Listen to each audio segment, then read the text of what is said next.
what I'm able to share. Okay. Well, good for them. Congratulations to them. It is, and we'll do a retirement ceremony once again for all those staff members and invite all board members to attend that. It's such a great celebration and opportunity to really thank them for the years of service, because you look at the totality of years of service, it's extremely high. I know. I was surprised to see 5 people. Yeah. Yeah. Thank you. And public comment. Do you have any We did not. No requests. public comment? We'll move then to the Secretary's financial report. Okay, if you want to pull open your file, or you can look on the screen, we can review the monthly financials for January. You can see that total revenue for the month in the general fund was $3,252,426. Expenditures of $5,864,465, but out of that, you'll note that $1,444,316 was transferred to the Cedar Falls Schools Foundation as we are closing out the Eleanor Christensen grant, or transferring that grant to the foundation. So that makes that a bit unusual for an expenditure for that month. So we ended up with a fund balance of $9,120,134. And you'll note a couple of things. On the bottom, you'll see the Lincoln Savings account has $94.12 in it. That's interest that's still owed as a part of the transfer to the foundation. That's interest that came in after the first of the month, that 3 or 4 days before the actual transfer took place. If the foundation doesn't have that already, they will receive it before the end of the month of February. And we're going to, for the next year or so roughly, you'll start seeing two numbers at the bottom. You'll see the original balance we reported a year ago, and then you'll see the actual net balance minus the Christensen grant, to sort of do that comparison between where we are cash-wise and where we would have been a year ago. So that's a couple of changes you'll note on the reports. So Doug, I think that's very helpful. Just so then comparing that, so you got 10.4 versus 9.1 right now. Correct. So we're 1.2 million behind where we were a year ago. And that's a cash issue. Just on the cash issue. And so is that partly because of our, and I don't want to hypothesize on explaining it as well as you will, but our enrollment growth and and the monies that we get from the state play catch up to. You have to remember that with our increase in enrollment, that's additional expenses that, while we petitioned the SBRC for authority, the SBRC doesn't grant us the cash to go along with that authority. We'll talk about that, how we recoup that cash when we do budget discussion in March. But simply stated, that we will ask, we're going to be asking the board to approve additional cash reserve levy and those dollar amounts to supplement or to bring those cash dollars back into our general fund. Okay, and that's how it. But as far as my explanation of why we're low in broad strokes, That's a fairly accurate representation. Yes. Okay. All right. Thanks. Sir. And if we'll go down here, you can sort of see. I do track, and we've seen this many times before, where we are on a cash basis. We're running pretty close to where we were for the fiscal 14 school year. And again, a big chunk of that has to do with the fact that it's 1 point between the on-time funding and the special ed deficit we had. It's way north of $1 million of cash that we don't have on hand that we would have, that we had last year. So that's sort of explaining that.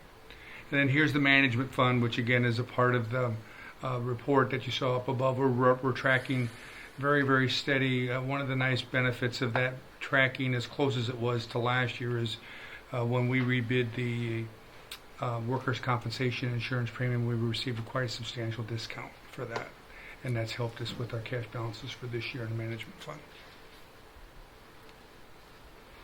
In the schoolhouse or statewide 1 cent sales tax account, you can see we had revenue of $392.31 for the month, expenditures of $37.80, and then the transfer to the sinking fund of $252,673 for an ending balance of $8,833,989. And you can see where the dollars are at. Noted on the box on the right that breaks out the restricted and the unrestricted portion of that fund balance. So Doug, sorry on that, so the 392 that we got in, that's just kind of the cleanup that's that little percentage that the state holds back? That's our monthly draw. That's just the monthly draw? Yeah, that's Okay. our monthly draw. When did they do the cleanup? 'Cause They did the cleanup for last school year. We received that in November. Okay. And that's typically is when we get what we call the 13th payment for the previous year. The Yep. state's books run slightly different than the school districts do for fiscal year, and so it's November when we receive that cleanup payment, one way or the other. In the physical plant and equipment levy, we had revenue of $24,518 with expenditures of $151,532. So you can see our fund balance was $2,472,581, and that compares very, very favorably with where we were a year ago. We're almost identical to where we were 1 year ago. Debt service, you can see we earned a little bit of interest to $513 on that sinking fund balance that's being transferred over to that fund every month. Plus there's the transfer of the $252,673. No expenditures. Our final debt service payments for this fiscal year are made on June 1st. And so you can see our fund balance is $1,269,401 in round numbers. Student activity, it's that time of year, lots of things going on between basketball, wrestling, and other events. 476 on the revenue and 80,308 on the expenditures for an ending balance of $613,017. Food service, revenue of $232,501, expenditures of $207,418. So our fund balance has crossed the $500,000 plateau, and it has been a long time since I've been able to say that. I know I said last month 3 months is a trend, but I'm going to knock old wood here and hope that trend continues. Our participation has grown dramatically over the last school year, and again, a lot of kudos to our food service team for thinking outside the box, staying within the box as required by the USDA Healthy Hungry Free Kids Act, but thinking outside of the box and how they're packaging and presenting things to kids and giving kids second options. Have the regulations changed at all? Oh no. Okay, that's what I didn't think they had. Oh no, Okay. I'm afraid not. Yeah. Matter of fact, there's wind out there that they might get a little tighter. Oh, man. And then the coffee shop account, that's the one that the students are running at the high school. You can see they had $1,270 in revenue and $25,28 in expenditures. So their balance is just under $6,000. And with that, I would entertain any questions the board might have. Okay. Hearing none, these are records we put on file for audit. Thank you. And thank you. And communications for our student board member. Michael. Well, the Dance Marathon is 2 weeks out now. It's next Friday, the 19th February. We've added a fundraising day. We had our Village Inn Day, which on Friday the 19th from 5 until close, they will be donating a portion of their sales to our Dance Marathon. But we've also added Menchie's frozen yogurt, and it'll be on this Saturday the 13th. The all-day sales they will donate a portion of their sales to our Dance Marathon. So we've added that fundraising day. This Friday at the basketball game versus West will be the Coaches versus Cancer fundraiser that sophomore leadership is running. And that will go toward the UNI Relay for Life. And then this Friday, Travis Vaughn Memorial. This is the last week. The end of this week is when they will need all their donations collected for that, and we'll have a bake sale this Friday. I know some of you guys are coming to observe that and meet with students during that time. There'll be lots of activity in the Tiger's Den when we have bake sale days, so they'll be sure to have lots of activity. Let's see, music. We had the great Choir Pops concert last Monday night on Caucus Night. Jazz band performance this past Saturday at their annual jazz concert, and then the Orchestra Pops concert is this Thursday night. There's also lots of great music at the high school. Speech competition was held this past Saturday, and we had many Division I ratings among our students at CF. We had a great showing. there. And then in sports, men's and women's bowling are currently placed number 2 in their division. They've kept on winning every single week, most of all their meets, so they're having a great season. Men's and women's basketball both beat East last week. They're having a great season as well. Men's swimming had 5 athletes qualify for state competition, and they have 2 alternates coming from CF. And then wrestling beat East last week as well, and they're 3rd out of 14 in the MVC right now. So lots of great results for sports. Winter activities. Tell me about the Travis Vaughn thing coming up Friday night again. Friday, that's the deadline for donations, and on Saturday they're actually having a chili supper at the AMVets on Post 49. The Vaughn family will be having chili, and then it'll be free will donations, kind of a culminating event for their season of fundraising. And as a senior, you were really, really happy we didn't have a snow day today. Oh, I don't know about that. I was thinking early out, maybe a late start early out, but I didn't know if that would slide. So. Sorry. You think Thank as you a very student much, board Michael. member, you'd have some say about that. Well, At least know who to talk to. that's right. Shoot you an email. No clout in this position at all, is Yeah. there? Thank Thank you. you, Michael. Any Thank questions? you. Thanks. See you Friday. Next, we have the plans for the specification to set a public hearing for the Southdale Portable Project for 2016. Do I hear a motion for that? I think what we'll do We is discuss that first? Okay. we'll let Mr. Channer from Okay. Structure Architects Good. sort of walk through the plan and sort of detail what we need to do. And Mr. Broquet from Otis They're Engineering both is here. here too. Okay. Sorry, Mike, didn't see you. And just as a I'm kind in the of background. I get it. just to interject real quick too. This is obviously something that is always a challenge to talk about and discuss as we look at additional trailers in different locations across our elementary buildings. But certainly it kind of shows a good aspect of our district, which is growth. And we know that we're growing rapidly with 145 new students this past year in our classrooms right now, and also additional growth throughout the last month. I think we've added new families, roughly about 30 students here in the last month. So it continues to grow and we continue to attract new students, which is exciting, but certainly this is one of those byproducts of that growth. Thank you, Andy. Yep, thank you. A little while back, Andy and Doug tasked us with finding a spot on the Southdale site to add an additional, add a portable building. So, as you can see, we're locating it at this location. This being the front drive entry, Boulder Drive, going to the north. From there, that's really about the only spot available on the north side of the building to put anything. Over here we have underground detention. There's not enough room here. This is really right smack dab in front of the front door. So that kind of became the spot to put it. So what we're looking at is a 72 by 27 foot portable building.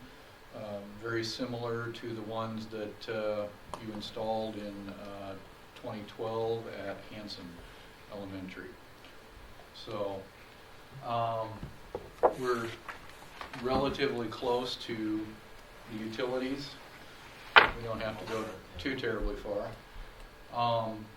So looking at budget-wise, looking back to the leases that you received in 2012, they were about $45,000 a year at that time, so we upped it a little bit, $50,000. And then general construction costs, $150,000. And I based that off of the work that we did last year to relocate one of the portables from Hanson to Orchard Hill. Mhm. So, really what we have is 2 classrooms, restrooms in between, mechanical, electrical space, and under this portion of the building right here is kind of a sub-level that we put a concrete floor under, and that's where access for the pipes, that's where they come up out of the ground. We need to keep that heated. So, questions?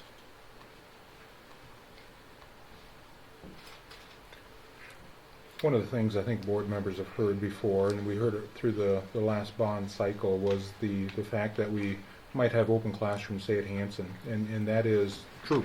We have 2 open classrooms right now at Hanson, but we do know that those are going to be full within the next few years as we have larger sections that are going through. And in fact, we do know that one of those sections right now, well, both sections at our upper levels are certainly at that threshold where we like to keep our classes. So we're talking 1 or 2 students that will be added potentially in the near future to each of those sections that will cause those classrooms to be utilized in full. So, you know, you could hear down the road where somebody might say, well, why put a portable in? Just move all those kids to Hanson. Well, you can't. Hanson really has room for about 5 more students before those classrooms are utilized, just because of those class sizes within those sections. So that's just not a feasible option. And we know And that right those will now, be used in the when we future. look at the bumping the 5th grade into 6th grade next year, we're sitting at 29, 28, and 28 in their 6th grade. And we've tried to keep it at 27, but when we're only 1 or 2 students over, fiscally we can't afford to always hire that extra teacher. And so we bumped the class size up, but we don't know what's going to happen over the summer. That's at Hanson. That's at Hanson. And our 4th grade for next year right now is sitting at 26 in a classroom. Is that with 4 sections? That would be 3 sections. But, you know, if they get another 9 students over the summer, and that's what's always so hard to tell, we have no idea. Like this year with Cedar Heights, we had no idea so many 2nd grade kids were going to be coming. And I visited Tara, and those are being used. I mean, they're not sitting there Oh, empty. They're no. utilizing them, so they're not just sitting there. They're not empty. No, Nope, they're not empty. They're So not empty. They're utilized. Does North Cedar have any room? Classroom space? Yeah, classroom space. No. No empty classroom space at North Cedar. So, but we've got a capacity of like 300, and there's 250. About Students, is it distributed the wrong way? 265, 270, I think, are there right now. It's really comes down to just the overall class sizes. You know, class sizes there might be 20 to 22. Where So we it's have, distributed all the way through, so it's not like, yeah, there's not an empty section or an empty class size or an empty classroom that's there. It's just the overall, when you look at a threshold of a classroom, when we kind of average that out to about 25 students per classroom. So when you start talking 10 to 12 sections and take that times 3 to 4 kids, 4 to 5 kids, that adds up pretty quick. well, isn't one of our biggest challenges to be able to redistribute kids throughout the district is the No Child Left Behind, that we, isn't that part of the truth of why? But right now, No Child Left Behind, we're not sure where it's going to end up next year. Right. And just on Friday, we had a meeting, and in some places they're saying there will be no school choice next year. Other people are saying there'll be school choice, but we won't allow transportation. There will be no funding for that. So right now we're still waiting from the state. I emailed the state 2 weeks ago, and they said a decision should be coming shortly. So we Because don't really know what's Because going to in happen. theory, if we could redistribute, for example, I've heard you say, Andy, that we can take open enrollment children and we can encourage them or direct them, I don't know what the right language is, We to can place them. place them in schools where we have capacity, where maybe we've got a class that's got 20 and we can put 5 students more in there. But I've understood that because of the No Child Left Behind and the school choice issue, that you can encourage them, but you can't enforce it. That was our challenge this year. And we had, and Pam can give you the exact number, but a little over 30 students that took advantage of school choice. And there's only one school choice option, which was Hanson, based on No Child Left Behind. So, when we have families or students that are in, another elementary where you offer school choice, some took advantage of that. Yeah. Sorry, Dan and Mike, you guys are standing up there for this discussion. My knees are bent, so We're good. I can follow over. So a question for and Dan, maybe you, so this proposal, and Doug, you're probably going to chime in on this too, but calls for leasing this for $50,000 a year. we are going to ask for a price to lease and Yeah. a price to purchase. Any idea what the price to purchase is? I'm going to guess 3 to 4 times the lease. So 3 to 4 times, so 150 to That's going to be my, No, that, 50 that's, is for the. that's the my, annual? that's The- my Super Bowl guess. the annual amount or the Yeah, total? annual amount. Okay, so then it'd be 150 to 200 I- grand. I'm guessing it's going to be in that, closer to that 200K range. And so then the question's going to come is how long do we think we're going to need this unit? Are we going to need it for 3 years? Are we going to need it for 2 years? Are we going to need it for 4 years? We're going to need it for Well, 10 just years? get out your crystal ball, Doug. And we own the ones I- at Orchard, is that correct? We own everything else. Okay. Everything else we own. Yeah. And so that'll be, and we'll try and give you our best guess at that point. We sort of know what'll happen with the, or we think we know what the schedule will be if the bond issue is successful in April. And we'll take a look at that. How many total portables do we own right now? We have 5, So this would be the 6th. correct, How soon before we need portables at the high school? soon.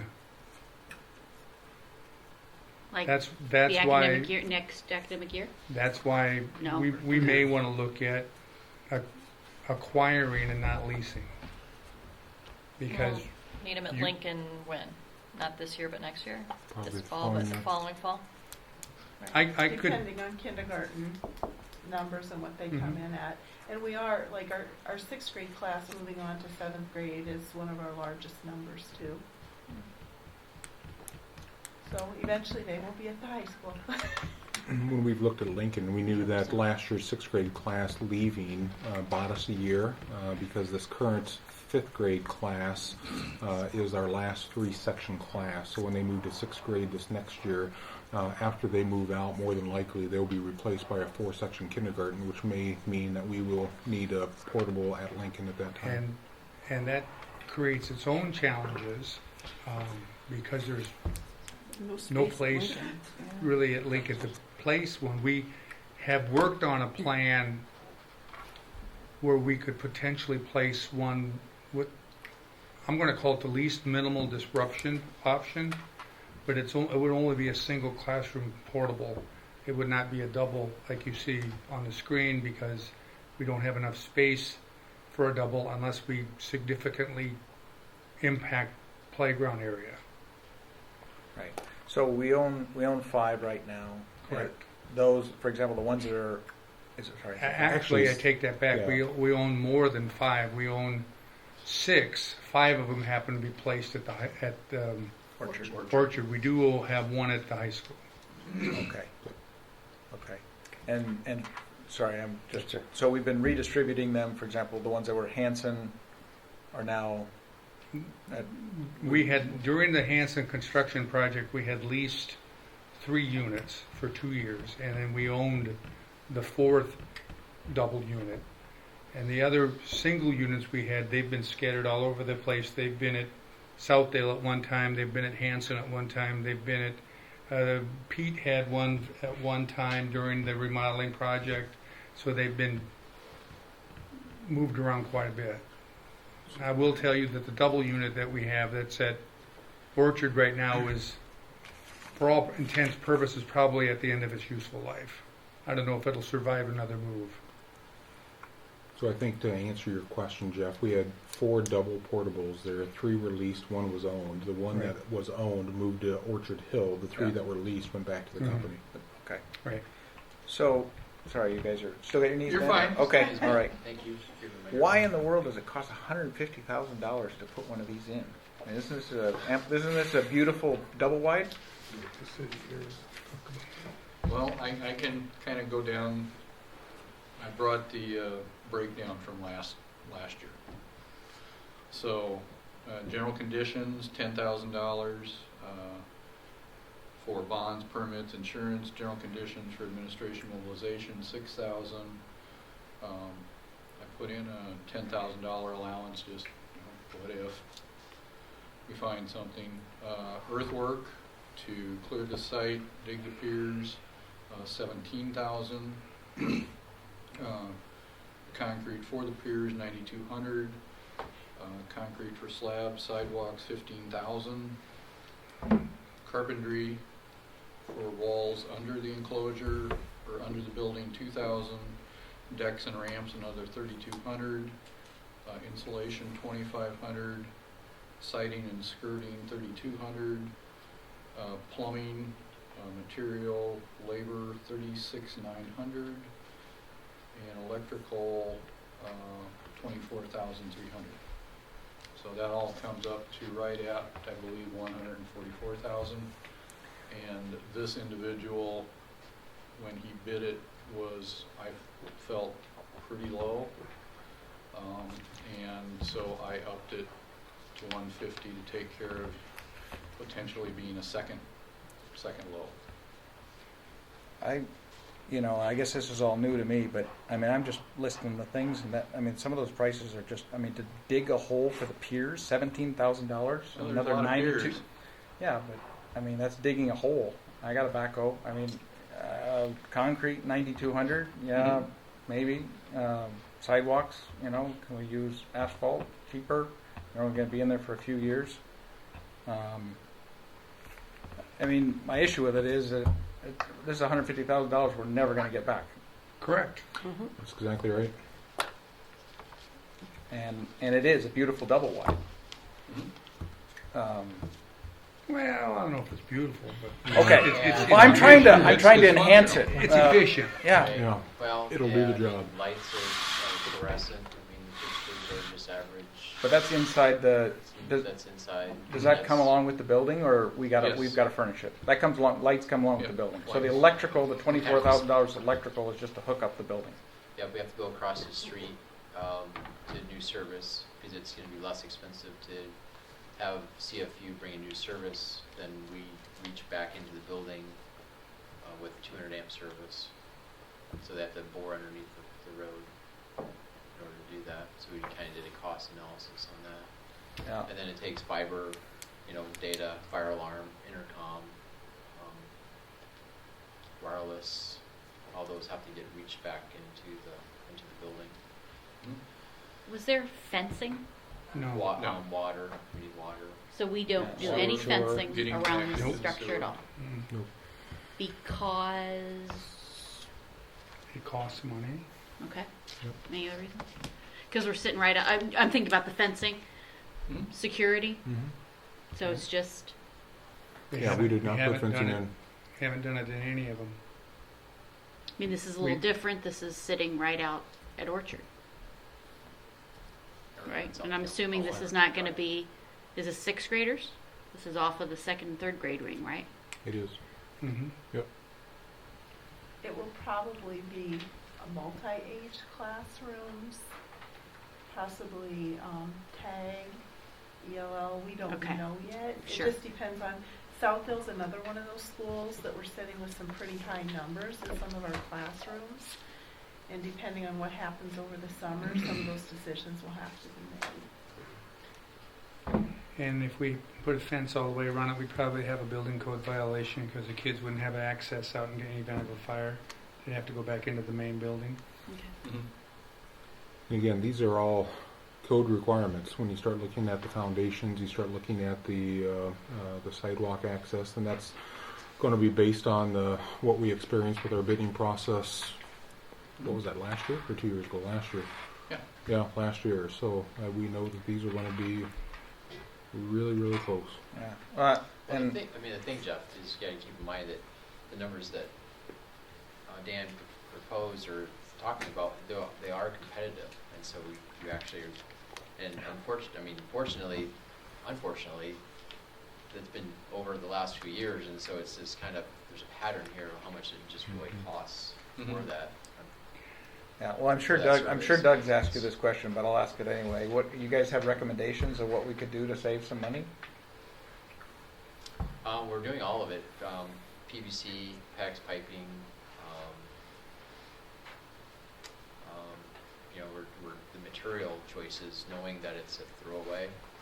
We're not; those are not school standards. from the mechanical electrical side of things. But we still need the standards of quality education, so the fiber, the data, the intercom, those still have to be met. And there's just a cost to those. But yet at the same time, we live in Iowa and we have to make sure it won't freeze up tight in the middle of the winter.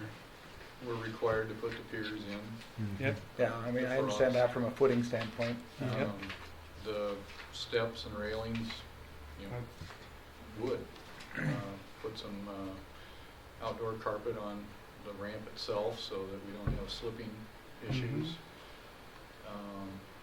It's pretty basic. Okay, thank you. Any other questions for? And Dave? the other thing I would- I'd add is, part of these is labor factor, and we don't know what that labor market's going to be.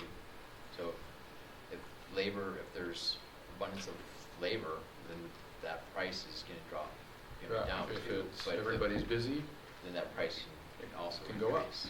So that's the piece, that's the wild card in a lot of these projects is labor, try to anticipate. And I would tell the board that we would use statewide 1 cent sales tax dollars to fund this project. Any other questions? Thank you. Thank you, guys. Thank you. Now, do I Ready? have a motion?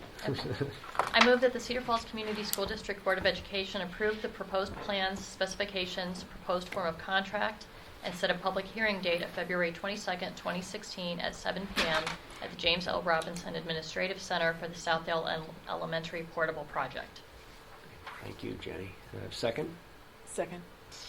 Okay, been moved and seconded. We set a public hearing for the Southdale Portable Project. Any other questions? Hearing none, all in favor say aye. Aye. Opposed? Motion carried. Next, Mr. Conrad, would you walk us through the allowable growth modification? Would you bring your clicker? I bet I did not. You'll have to push the button. Thank you. Or I can push Thanks, it. guys. That's all right. If you don't mind, I would probably just stay here and give the report.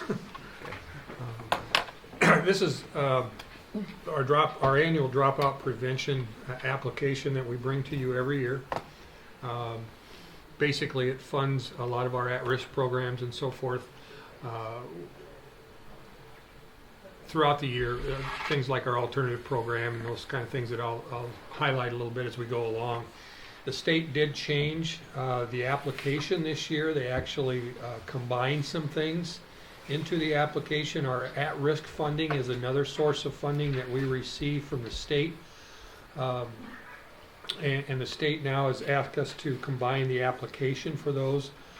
To their credit, they've given us a little bit more flexibility in how we use the funds. If you recall, the last few years, that's something that we've really been lobbying our legislature to do, is to open these funds up a little bit more.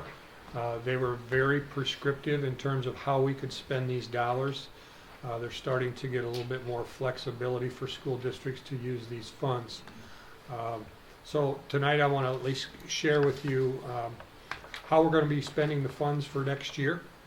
We are required to submit our application. I guess normally we do this in about November. Correct. And since they changed the application and so forth, they've moved everything back, and so we're required to have this done by the end of February for this year. Basically, again, just as I mentioned earlier, that the use of the funding is more in line with some of our supplemental at-risk funding, which is another source that we'll talk about.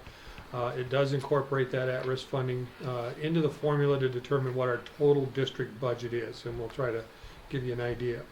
There's three things to remember here that these funds go for, and they're one of them is at-risk, and so there is a state definition of an at-risk student. And you can see what that is right there, that those students have to meet a certain set of criteria before we can classify them as at risk. We have to identify them, and then we identify each and every student in our district that meets those qualifications. A returning dropout, you can see that's any of our students that drop out and now return to us. In our district, of course, that is a pretty low number. At the same time, we have quite a few students that we would classify as potential dropouts. And you can see again the definition of a potential dropout right there. I've identified somewhere in the neighborhood of about 400 or 500 students in our district that we would classify as being potential dropouts. Again, they have to meet those qualifications that they are identified by the Department of Ed. And that's at any grade, right? That's any grade, yes. So let's get into how we're going to utilize the dollars and what we'll be spending for. Most of what we're using these dollars for has not changed. We're not adding anything really new into our funding source. We're just shifting around where we're paying for it and things like that. But of course, every year, because of a vast majority of these dollars go towards salaries, of course, our costs increase a little bit every year. First one is mental health services. We have a contracted services with that provide us with 2 mental health counselors, one that serves the elementary and one that serves the secondary. And so the salaries and benefits for those individuals are listed there. Again, all of these that are the first 5 services here are being funded with our dropout prevention dollars. And then the last couple that I'll share with you are funded through the at-risk funds.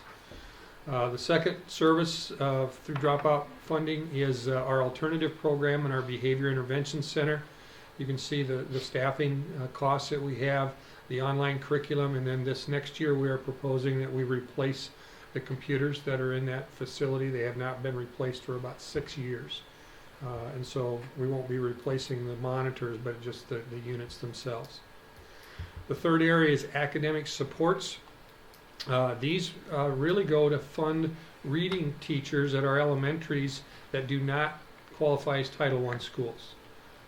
It balances the reading teachers that we have in each of our elementary buildings, and so that allows us to provide reading instruction to students in all of our elementaries. We also have the equivalence of 2 FTE for secondary reading teachers that basically are our Read 180, our Fusion Reading, and our Second Chance Readings at our 2 junior highs and the high school. So we fund a portion of the teachers that teach those as well.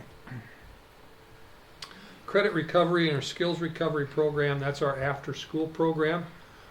With our ECHOS program, our site coordinators are paid through these dollars, and then some of the secondary staff that we have to provide after-school academic support and Saturday schools for us, and then some supplies for our ECHOS program as well. And then the last service that we fund through dropout prevention is our juvenile court liaison, and that is roughly a half-time individual, really assists us in truancy issues as well as working with students that are coming through the juvenile court system that we have to help track and monitor those students. The 2 services that we fund with our at-risk dollars are our school resource officer contract that we have with the city that allows us to provide a full-time resource officer, and that's Mike Leary, who's been with us for a couple of years now, and so we pay the city for his services. It's a pretty good deal when you figure what they have to pay his salary, and we pay them just $24,000 for that service. And then the last one is our student support services. We pay for half of Tracy John's, or I guess not half, 80% of her salary comes out of this funding, and she helps coordinate all of our special services at the secondary level, as well as our ECHO support staff. Majority of these are UNI students and some of our own staff that we hire after school to help assist with our ECHOS programs. Most of the reason that is placed in our at-risk funds is because we do have more flexibility. Our after-school programs serve more than students that are identified as at-risk or dropouts, potential dropouts, and so we have to pay for those out of this funding as opposed to the dropout prevention funding, because the majority of students that participate in ECHOS don't necessarily qualify as potential dropouts. So when you put it all together from a budget perspective, our total budget for next year is just over $1.223 million. we kind of take out the at-risk funding portion of that because the modified allowable growth for dropout prevention is actual additional property tax. So the at-risk funding is a state supplement that we get, so we have to back that out to figure out what our tax implication is going to be on modified allowable growth for dropout prevention. We had $23,000 roughly of carryover, and then we are required by the state to fund 25% of this out of our general fund. And so therefore you see our total modified supplemental amount for dropout prevention is $814,844. The state does calculate a maximum that we can levy for this, and that maximum you can see is $815,030. So we're just under that in terms of what we are actually asking for. But we're pretty much at the ceiling for what we could spend with these dollars. This is another way to break it down, and I apologize for how small this is, but we wanted to be able to give you kind of a sense of how this has changed over the last number of years. If you really look at the bottom blue line, you see in the far right column is the for next year, the 814,000. You track that back all the way until 2010. We were at just over 571,000 at that particular time. So we've kept up with the things that we've been doing traditionally. We've been able to fund some additional services for our students in the past few years because of the funding source that we have. You look at from a total budget and then what our request was. You can see how that has grown again since 2010. But our actual request for additional property tax has not increased as much, and then that kind of gives you an idea of what our tax history has been for that purpose. We've wanted to try to keep it around that same amount every year, and Doug especially has done a good job of being able to coordinate that. Whoops, let me just go back a little bit. So next year, I want to get back to this one a little bit. If you look at the far bottom of this, I suppose I can't make that any bigger, can I, Doug? You can see what the total tax implication is going to be. The estimated property tax increase is going to be just under 3 cents per thousand. So the total tax rate per thousand of assessed value for next year will be 47 cents, almost 48 cents. So that's an increase of about 3 cents per thousand to be able to fund that. Do you think that with all the focus on mental health services and so on in Des Moines, I know any of us have a crystal ball or can predict anything that will come out of there, but do you think any of that will change as far as what we're required to do, what we'll be funding, will it come? I think it'll change what we're required to do, whether they fund it or no, I don't know. Will it come from a different source? Will they up the percent we can use, or? I don't know that for sure. Okay. We're fortunate they do allow us to pay for these services. A few years ago, they would not have qualified for mental health services out of these. But now they can, and we've been able to carve out 2 full-time people for that position. Is it 2? Yeah, it's 2. We, in visiting with our people and number of students they're serving, we could have probably 4 or 5 full-time people serve our district. But we're better off than a lot of school districts right now, being able to utilize those people and those services. But it's a growing problem in our district, just like it is everywhere else. We do hope the legislature does come up with something, but they need to fund it if they're going to do that. Exactly.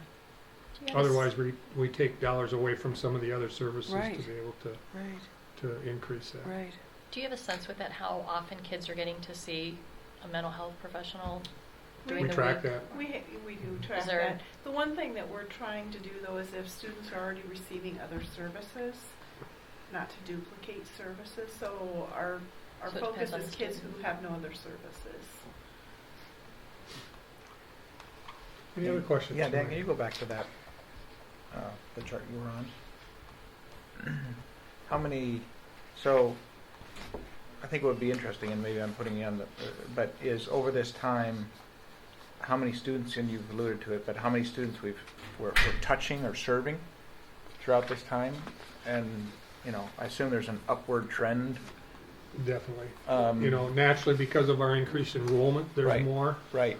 But because of our diversity and the things that, you know, the types of students that we're serving anymore, we're seeing more and more students, a bigger percentage of our students that meet the qualifications of at-risk or dropout prevention or potential dropout. So you've got that kind of data, right? I mean, Yeah.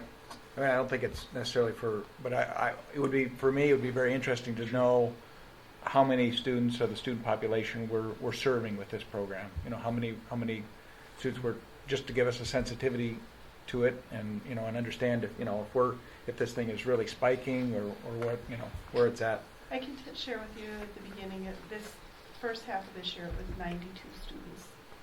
92 students. That's what just the mental health you're talking. Yes. Yeah, but That's that's only one piece Yeah. of this, right, Yeah. Pam? Oh, yeah, one small. Yeah, Just and look I'm really what I'm talking about is just a global, and maybe if there's that kind of finite detail, is be able to say, you know, here's what we're doing in mental health, here's what we're doing in BIC, here's what we're doing. And we track that much closer now than we used to. You know, a few years ago, it was, the state said, throw as many kids in there as you think qualify. They didn't have the specific criteria, but it's been now 3 years, 4 years, where they really locked down who can be served with these dollars. And therefore, we had to become much more diligent in really making sure every kid meets the qualifications, and we have to track that, and we actually have to identify them in our student management system if they're classified as at risk. So, no, I don't have that number right off the top of my head. I could probably get it for you, and then we can calculate what percentage of our students actually meet or are classified as those. Yeah, I mean, I think it would be just interesting. The other, Well, and some of that data is really hard too, because for example, even like summer school reading, we have kids that their attendance isn't what we wish it would be. So we serve X amount of kids, but not everybody attends the full time too. And are kids in and out of it as well, or is it already identified for the year? It's for the For summer school, it's identified for the summer. Okay, and the rest of it, they're identified for the whole school year then? Or are they in and Most out? of that's days. We do track them as identified for the whole year. Okay, Yeah. okay. And then again, certain services like the ECHO's after-school program, we serve kids beyond those that are Right. identified as at risk. Right. So you just can't just say, well, everybody that's attending ECHO's is classified as at risk, because they aren't. Right. We allow that all students to participate in those. But One of the things that has also impacted this over the last few years is the lack of Title I funding the district has been receiving. We've been forced to move more and more staff members or fractions of staff members that would normally be charged 100% to Title I for reading into dropout funding because there's not enough dollars to go around. And the other thing that is, we never talk about it, but for those of you that see the 2 school buses bouncing around town around 5:30 every evening, those are the buses that are transporting those kids that are attending those ECHOS programs home in the evening. That all comes out of the general fund. Nothing in the dropout prevention guidelines allows for us to pay for transportation out of that. Those children are not special needs, so they don't qualify as any special need transportation expense. So the district's been picking that tab up for quite a number of years, and that's just sort of this swept under the rug thing. But it does. We're running 2 drivers every day running routes. So The alternative school and BIC. Did we still limit the numbers on the alternative school? And initially, we have were a cap. cap. We have a cap of 17 in each morning and afternoon session. So it's basically a cap of 35 at any one particular time.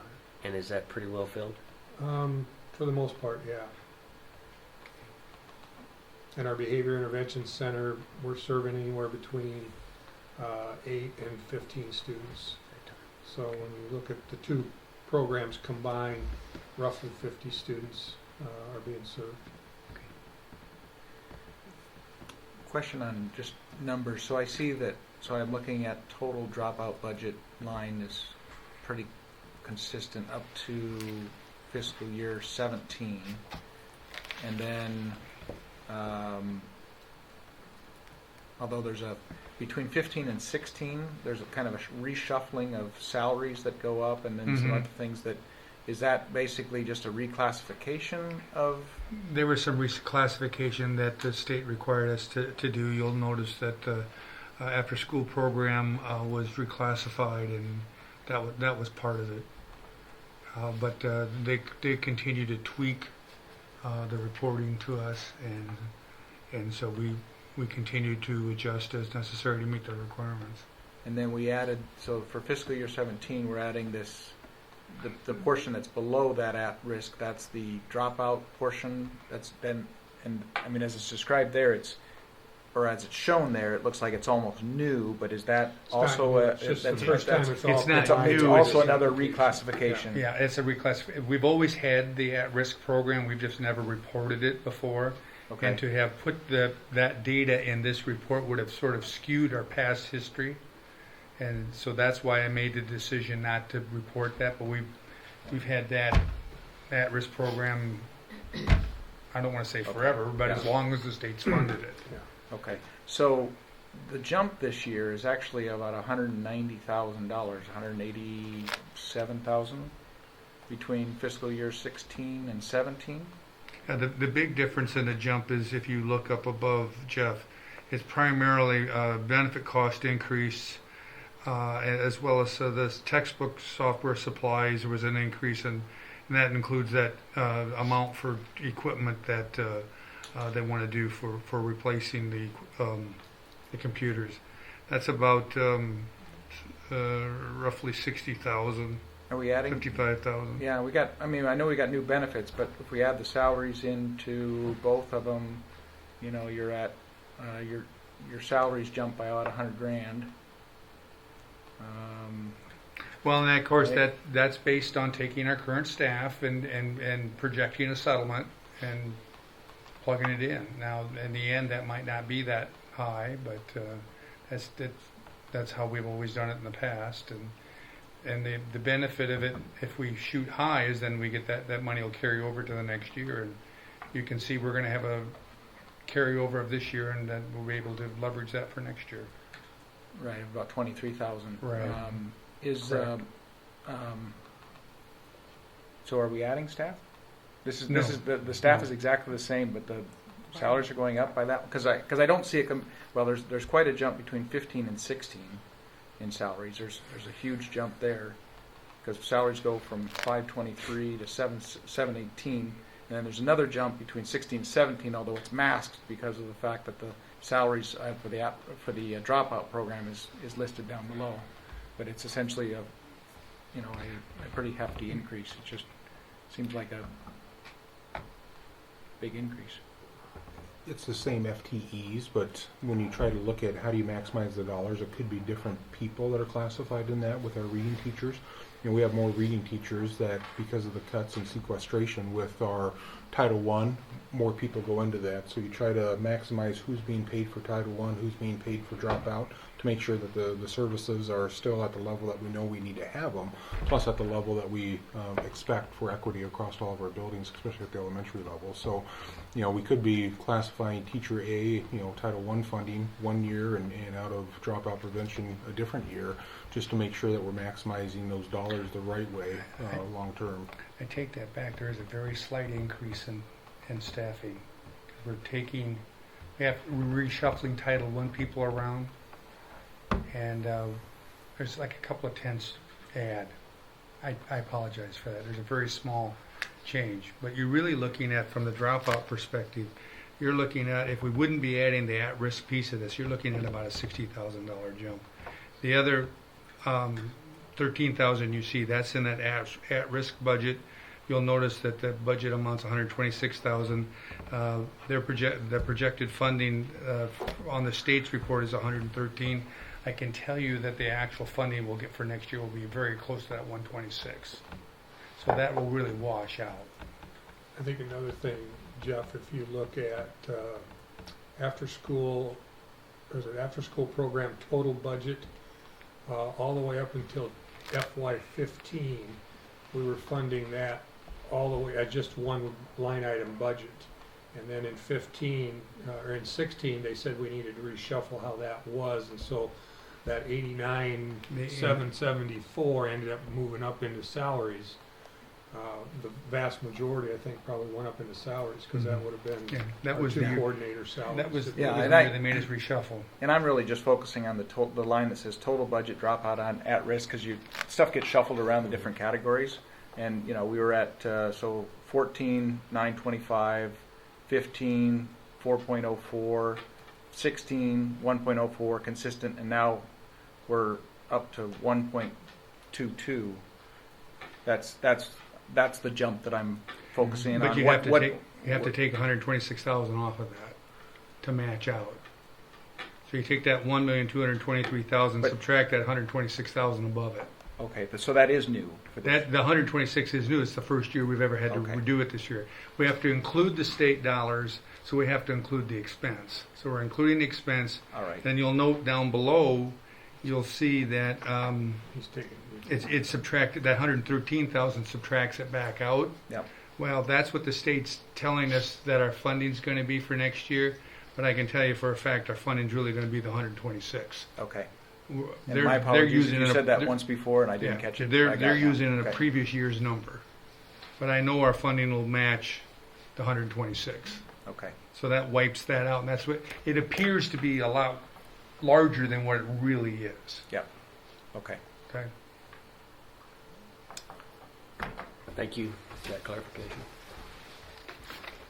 Do I hear a motion for Are we done yet? us Oh. to go into for the approval of the dropout prevention? I move the Board of Directors approve the 2016-2017 application for modified allowable growth for dropout prevention in the amount of $814,844 as presented. Hear a second? Second. Any questions in that regard? Hearing none, all in favor, say aye. Aye. Opposed? Same sign, thank you. Motion carried. Dr. Petit, would you tell us about the school calendar for next year? Yes, what we're asking is that you set a public hearing for the next board meeting. Iowa code dictates that we have a public hearing now. This is the second year we have to have a public hearing for the school start date. That came again out of the Iowa code of last year when they said that school districts cannot start prior to August 23rd. Now, I'm going to ask you to do the impossible, but please ignore all the dates, and some of the parent-teacher conferences. We're still tweaking those a little bit, so this is kind of a working draft. Really what we're asking the board to do is to set the public hearing based on the school calendar start date. And for next year, what we're looking at is starting on August 25th. You can see that underneath the August dates. Our plan would be to have our new teacher orientation the 17th, 18th, and 19th. We always do that for 3 days. This year, this upcoming year, the Chamber Alliance is having a new staff breakfast, once again for all new teachers across the Cedar Valley, and that's going to be on August 18th, and certainly we'll invite all board members to that as well. And then so the decision is, do we bring all of our staff back on, say, a Friday, knowing that we are planning on having 3 days of in-service, and knowing that that's always a difficult challenge to come up with, is to bring staff in for 1 day at the end of a week, then go to a weekend, and then come back on a Monday, Tuesday. So what we are planning on is an August 25th start date. That would allow us... 25th. Oh, August 25th, what did I say? I'm sorry. August 25th start date, which then kind of trickles through the calendar with a potential end date then of May 29. May 30th, I believe, or 30th would be the end of the trimester, which would be potentially that Tuesday right now. Again, the end date could change because there's some other tweaking that we need to do within the calendar framework right now, but the hope is this is at least the tentative start date with where we hope to be. We know there's no such thing as a perfect calendar, and you will hear, if you poll 100 people, you'll probably hear 99 different perspectives on a school calendar, and this is just one of those avenues that right now we believe this is the best framework to move forward based on trying to plan dates and match up with our community college and UNI's calendar as best as we can, knowing that both of them will start prior to us starting school this year, knowing we will have some activities that will start before this year's start date. UNI is going to start when? They start on the 22nd, They start the 22nd. so Iowa code dictates we cannot start All right. on the same time that they do. Right. One of the challenges that that's going to create is we are going to have students that will be on site either A at Hawkeye or B at UNI that will be on campus starting on the 22nd because that's when their classes and their schedules will dictate they're there. So it dictates we cannot start the Prior same to- day, prior, but we could start the same day as that? We can start, the earliest we can start is the 23rd. That is by Iowa code. And just more of an information, so we're now on the hour system, right? So Yes and yes. so this yes and yes. Yes and no. Oh, yes and no. So what's our total requirement of educational hours? 1,080.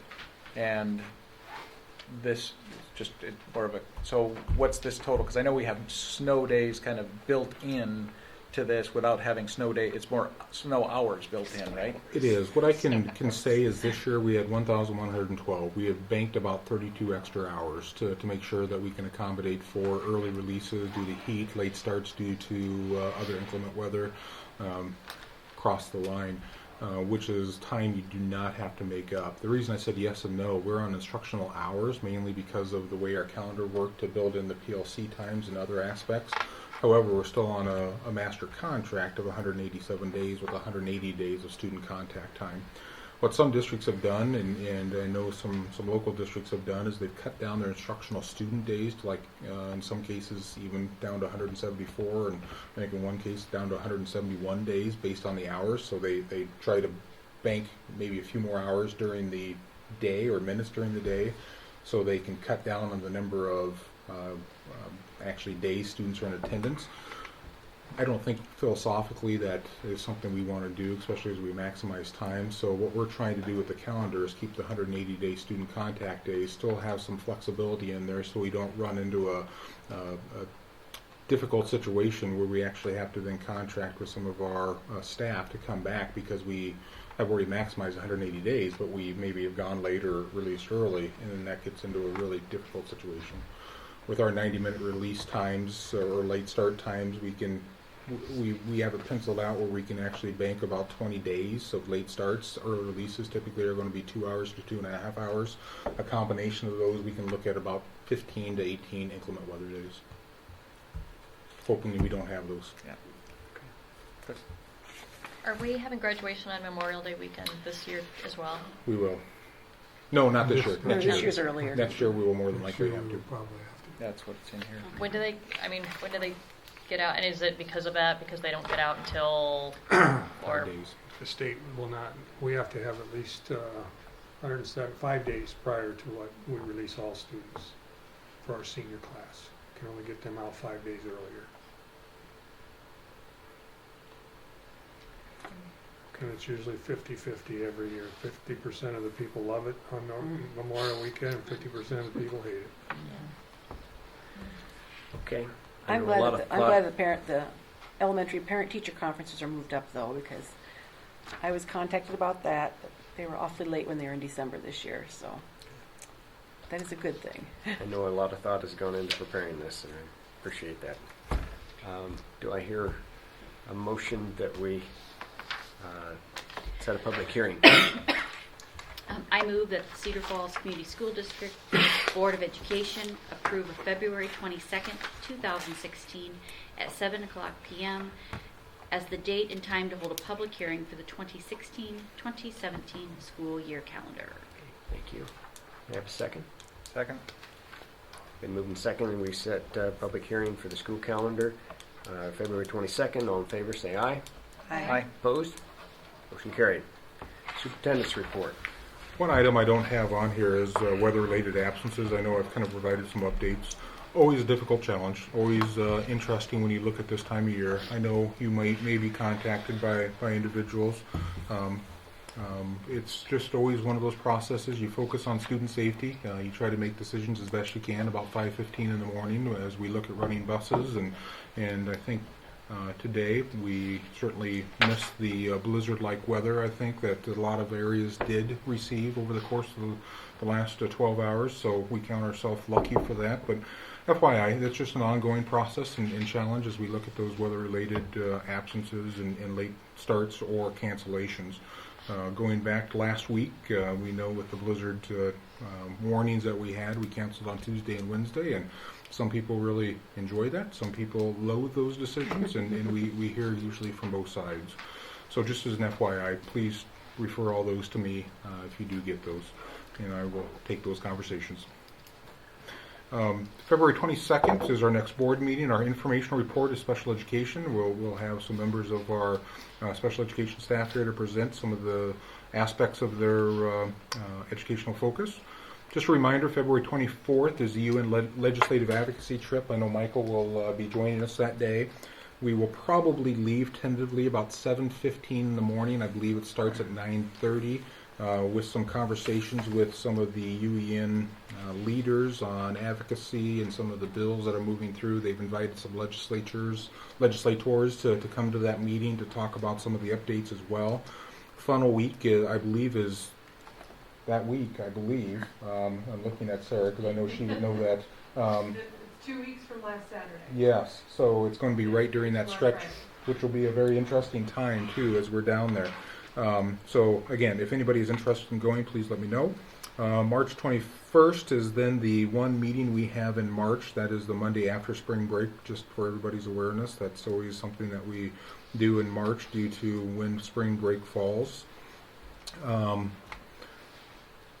Bond and bond update. We continue to build websites. We have several meetings set up now with different community leaders. We are working with other media outlets, trying to work to continue to talk to people about the need and the updates of what we're doing. And the conversations I've had have been so far positive, and people understand with 144 additional students in our district, that's growth, and we want to continue to communicate that. We will look at another facility committee meeting so we can continue to dialogue with the facility committee, talk to them about some of the circles of influence and how do you continue to communicate with the talking points that we know are important, and that'll be an ongoing conversation and dialogue as we work with our community. And that is all I have. There's a board election a week from tomorrow. Thank you. A week from tomorrow, board election, special election. We have 3 people on the ballot, so we encourage everybody to vote. We are not doing a work session on the 22nd, correct? We are not. Okay.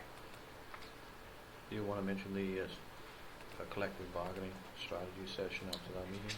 Yes, on the 22nd, after that meeting, we will have thank you, we're doing a collective bargaining strategy session, which means that it's an exempt session, so it'll basically be the same as a closed session, except not the roll call votes and things like that. It's classified as exempt.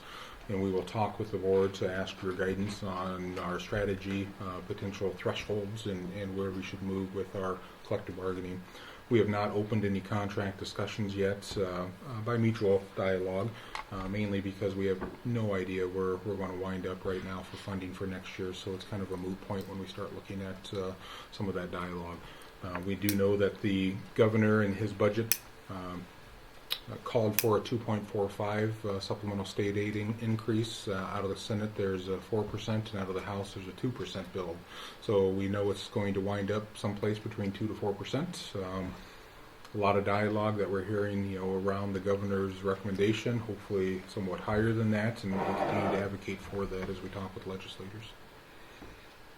And as far as what the latest is, as far as extending the goalpost beyond 2029 and the trade-off of water and everything, what's the latest on that? What we're hearing is there's not a lot of legislative support and or even some advocacy support to funnel or to change some of those dollars to water quality. I think people recognize there's a need to focus on water quality, but that should be a dedicated source solely for that purpose. We know that there's been a bill introduced to extend out that sunset to 2049. In fact, there's a bill carried forward from last year in the House. There's 3 of them. 3 of them now. And again, I think there will be some support for that, what we're hearing, to continue that dialogue forward. Question is, will there be enough votes in both houses to be able to get that support? One of the things, and this isn't a political statement, but what we've heard recently is that if that passes without a tie to water quality, the governor may veto it. At least he said that he would potentially veto that if it's not tied to water quality. Again, we know that roughly about $400 million would be funneled away from school districts from 2017 to 2029 if the governor's recommendation passes, and that's money that has been dedicated, allocated, and certainly passed in all 99 counties for the school infrastructure needs that a lot of districts have across the state. And So you said there's 3 bills. Are they both in the House and the Senate, or are they just one side? I think there's 2 in the House and 1 in the Senate. Okay. The two of them are very similar in nature, semantics more than anything else. The third one is a little bit more restrictive in that they do not want 1 cent statewide sales tax dollars to be used for any sort of athletic complexes, and that goes back to what West Des Moines did when they built their new football complex. Valley. I forgot about that one. And there's also, as a part of that bill, I also believe that you have to have another revenue purpose statement, or that it would require the community to actually vote on that, even though the dollars are coming in from the state, on how they would be spent. So that one's somewhat more restrictive than the other 2. Jim and I went down with the CFEA teachers to lobby. When was that? Last week? Was it just last week? Yeah. Had to have been.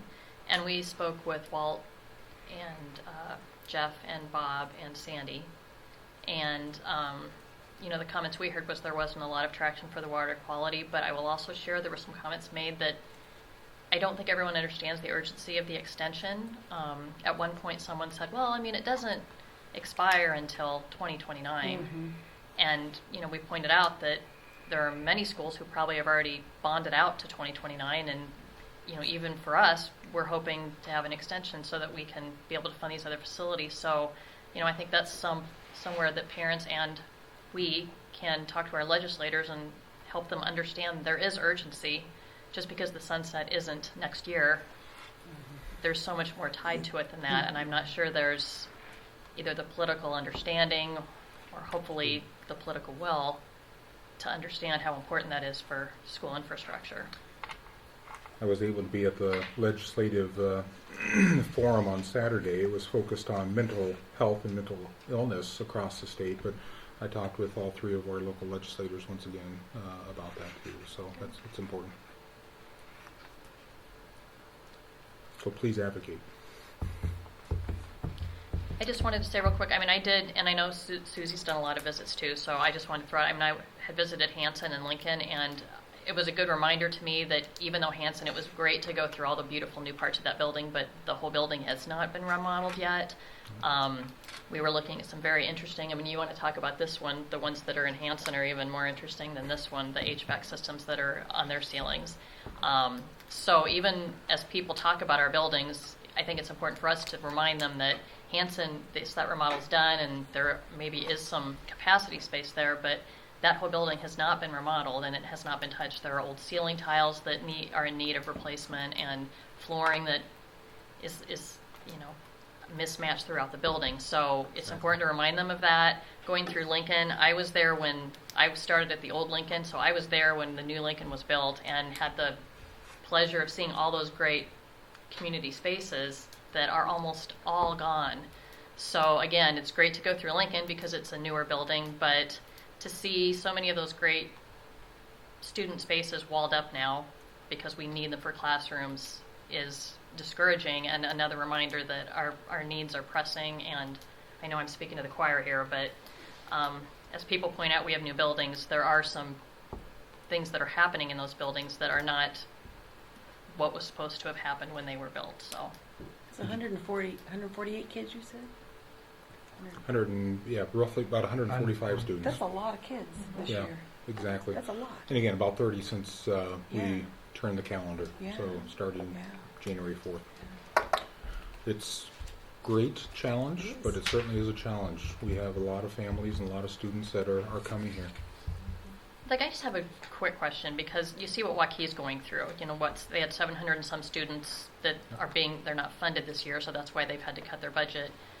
Is this the way school finance has always been done? Is it's always a year behind kind of program? And is there, you know, to me it seems very unfair for districts that are growing when we have so many districts that are also contracting, because they're getting a surplus, if you will, in 1 year. They wouldn't say that. I know they wouldn't, but the reality of it is, you know, for some students or some schools, I mean, luckily we're not in as much of a budget crunch as Waukee is, but, you know, do you ever see anything changing about that, or no? I will tell you, in their situation at Waukee, they do not have an authority problem. They have a cash problem. Goes back to what Jeff said earlier, when you noticed our cash balances dipping down, and when Doug's explained it, that truly is what it is. It's not necessarily our authority slipping as well, but it's kind of what Waukee ran into. They were bleeding cash because their authority was there, but they have to wait a year to be able to recoup that through cash reserves. And what accentuates their problem, and I talked to their CFO about this, they're growing at such a rapid rate that like our 140 students that we added this year, we've asked for the authority for that, and we were granted that, but the cash won't come until next school year if the school board's willing to levy for it. Right. Okay. Well, they also have a very large special ed deficit. And the same thing, we asked this school board to petition the SBRC for that authority for that. And then now when we do budget work in another month, I'm going to ask the board to fund that authority. Well, the state of Iowa also has a cap on the maximum amount of cash reserve that you can levy in any 1 year. And Laura was telling me just between their on-time enrollment and their special ed deficit, that exceeds their cap. Wow. So in real simplistic numbers, say it was $1 million, it's much larger than that for them. But in this case, say their cap was, say they needed $1 million, well, their cap might only be $700,000. So they can't even levy the cash that they need. So I was tongue-in-cheek telling Laura, I said, well, you need a zero growth year, don't you?